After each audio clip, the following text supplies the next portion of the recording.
The 17 News at Sunrise podcast is brought to you by Clinica Sierra Vista. Welcome back to the 17 News at Sunrise podcast, where we share your news on your schedule. Working in the spirit of the Golden Empire, this is 17 News at Sunrise. Good morning here at 5 a.m. Good to have you with us. It is finally Friday. I'm Maddie Jansen along with Alex Fisher, and we are literally kicking it off because this is a yearly shoe drive. Yeah, and Kevin Sheretta is joining us this morning from Guarantee Shoe Center talking about how important this drive is that we do every single year. We're talking tens of thousands of pairs of shoes over the last few decades. Kev?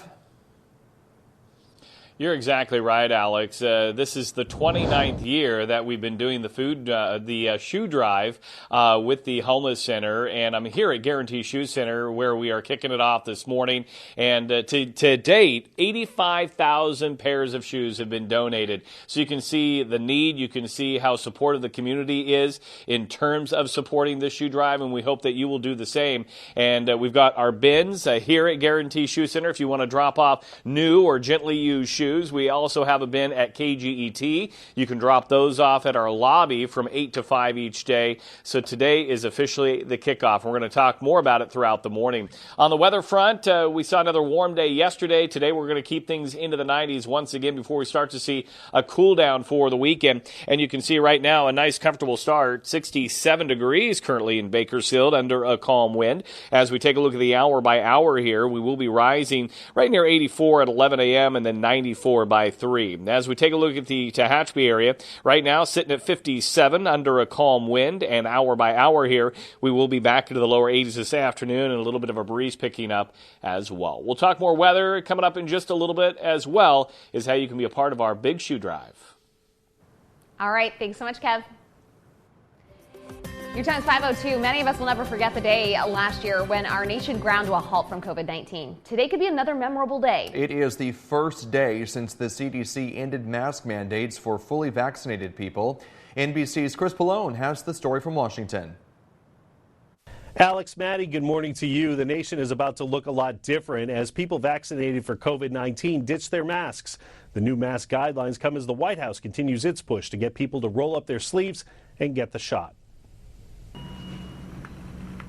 A turning point in the COVID-19 pandemic. We have all longed for this moment. The CDC setting new rules for 117 million vaccinated Americans. Anyone who is fully vaccinated can participate in indoor and outdoor activities, large or small, without wearing a mask or physical distancing. President Biden called it a great day and urged the 130 million people not yet vaccinated to do so. The rule is very simple.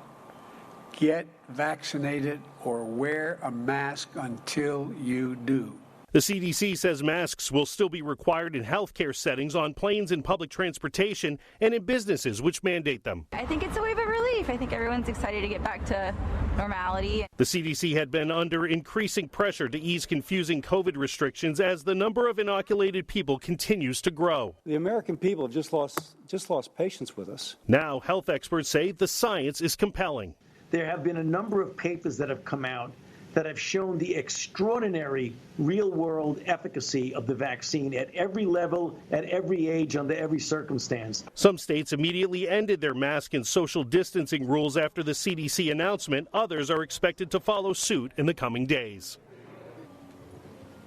When the new CDC guidelines came out, President Biden was meeting in the Oval Office with 6 Republican senators. All had been vaccinated, so all removed their masks and continued the meeting. In Washington, Chris Pallone, 17 News. Meantime, our local health department says despite the CDC's announcement, they are not lifting their mask mandates, at least not yet. Kern County Public Health says for now they're awaiting guidance from the state health department before relaxing mask requirements. So far, the state has not released any information regarding California's mask mandate. Now to the latest coronavirus numbers. Public Health reported 38 new cases yesterday in Kern County. Officials also confirmed 1 new death that happened at the beginning of the month. The state reports 39 people are being treated for more acute symptoms of COVID-19 in hospitals. 7 patients are in the ICU. Kern Public Health says children ages 12 to 15 can now get the Pfizer vaccine in Kern County. This comes after the CDC Vaccine Safety Review Panel approved the vaccine for the younger age group. Public Health told all local providers that administer the Pfizer vaccine they may vaccinate kids 12 and up. Parents and legal guardians can schedule appointments for their children. The Kern County Fairgrounds Mass Vaccination Clinic is also opening up to include the new age group. The clinic operates Wednesday through Sunday, 9:30 a.m. to 4 p.m. CVS and Rite Aid pharmacies announced they will also administer the Pfizer vaccine to children ages 12 to 15 at all locations, including here in Kern County. Parents or guardians can schedule those appointments for those under 18 with Rite Aid on their website or with CVS Pharmacy on their website or app. Walk-ins are also accepted at CVS.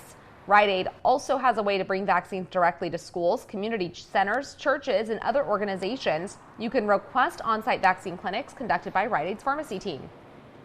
And we've got multiple options across the county when it comes to getting the free COVID-19 vaccine, but one mass vaccination site is about to close. Cal State Bakersfield is offering first doses of the vaccine through the remainder of today. Then the site will close in order to transition to mobile clinics. Organizers say these clinics will allow the vaccines to reach communities in need and fight vaccine hesitancy. And Bakersfield College's Student Health and Wellness Center will host a COVID-19 vaccine clinic in Lamont later today. The college's nursing students will distribute the Johnson & Johnson vaccine from 10 a.m. till 12:30 p.m. at the Seventh-day Adventist Church on Myrtle Avenue. For a link to register for the clinic, just head to our website, kget.com. And just a reminder for the Moderna and Johnson & Johnson vaccines, the age is 18 and older. Pfizer is 16 and older. You can find your nearest vaccine clinic and sign up for an appointment by going to the state's website, myturn.ca.gov. You can also call 833-422-4255. Since the start of the pandemic, the No Kid Hungry campaign has provided more than $10 million of funding across the state of California. 17's Ileana Capeyan joins us live now this morning with more on how those funds are helping kids in Kern. Ileana? That's right, Maddie. Portions of the $10 million in funding provided by the No Kid Hungry campaign went directly towards helping school districts here in Bakersfield and other nonprofit organizations like the Kern County Boys and Girls Club. Programs such as the No Kid Hungry campaign are important because a large portion of students in the county are considered socioeconomically disadvantaged. Kern County School Superintendent of Schools said they were delivering food to about 120,000 students a day. So the pandemic was a huge worry for school systems when it came to the nutritional well-being of their students. In Kern County, prior to the pandemic, it was about 1 out of 5 children were facing hunger. Nationally, it was around 1 out of 6. And then post-pandemic, we were looking at 1 in 4 children facing hunger. The No Kid Hungry campaign also just provided a grant to the Summer Meals program for the Kern County Library. Now, the total grant being provided to the Boys and Girls Club of Bakersfield is worth $45,850. In studio, Ileana Capeyan, 17 News. Ileana, thanks so much. Your time now is 5:08, and violence rattled Kern County yesterday as law enforcement launched investigations into 3 homicides, all happening within 5 hours of each other. The latest on those investigations coming up. Plus, new details on the high-speed rail project. Still ahead, what officials are saying about the project's emissions and how you can make your voice heard. And we're heading back out to Guarantee Shoe Center for our annual Shoes for the Homeless shoe drive. How you can pitch in for a good cause next. Clinica Sierra Vista is now offering rapid COVID-19 testing and COVID-19 vaccinations. Call 833-278-4584 to make your appointment. But don't delay. Clinica Sierra Vista, putting patients first. 520 now making headlines around the nation. Colonial Pipeline paid a hefty ransom to hackers. The company paid nearly $5 million as a ransom to hackers, according to U.S. officials familiar with the matter. Colonial Pipeline officials say the ransom was paid in cryptocurrency last Friday. Earlier this week, the FBI identified a criminal group known as DarkSide as being responsible for the cyber attack. Colonial Pipeline supplies about 45% of the southeastern region's fuel, including gasoline and jet fuel. Entertainment news now, and debates continue across the country as to how to get young people back into the classrooms. But there's no such problem at East High. A second season of High School Musical, The Series, yes, that's what it's called, launches today. 17's Rick Bentley has a preview. Well, the second season of High School Musical, the series, starts May 14th, and Derek Huff has joined the cast. I had a chance to talk to Derek about becoming part of this Disney Plus show. Derek, I'm going to talk about when was your first experience with the whole High School Musical franchise? When do you first remember it?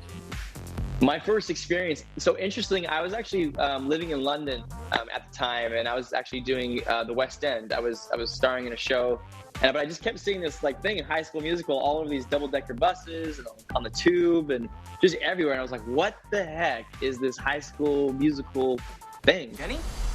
Is that you? Zachy Roy from North High. Zachy! I'm directing The Little Mermaid for North. That's great, Zach. Fingers crossed the Minkies judges think so too. Sorry, I'm not following. It's Yale and Minkin Awards for Excellence in High School Musical Theater. We're going for gold.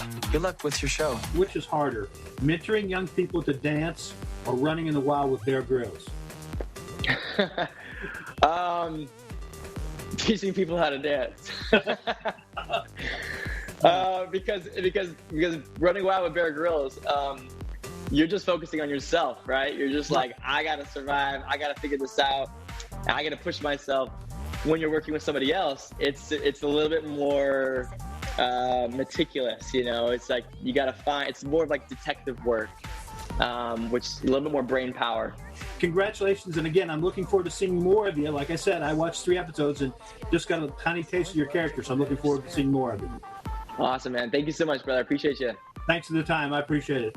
Again, you can catch High School Musical, the series, the second season, starting May 14th on Disney Plus.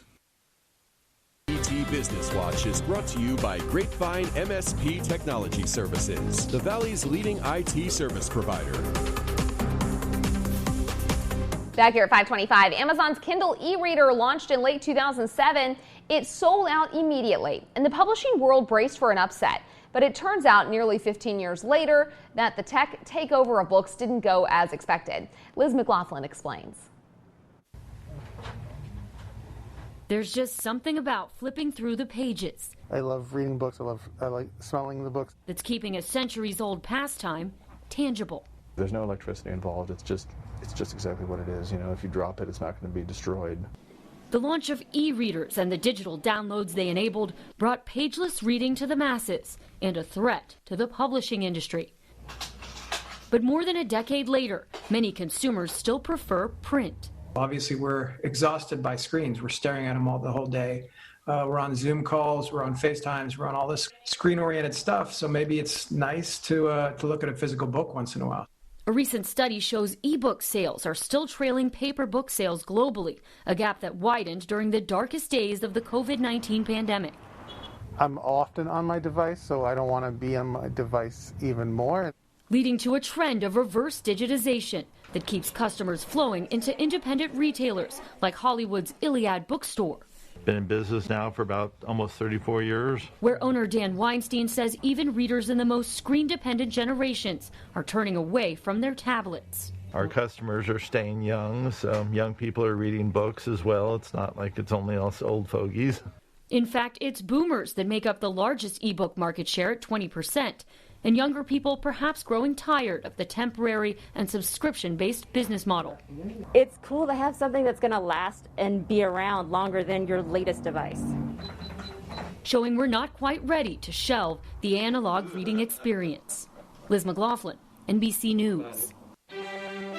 Working in the spirit of the Golden Empire, this is 17 News at Sunrise. The 17 News at Sunrise podcast is a production of KGET and Nexstar Media Group. For more on all of the headlines in today's show, head to kget.com.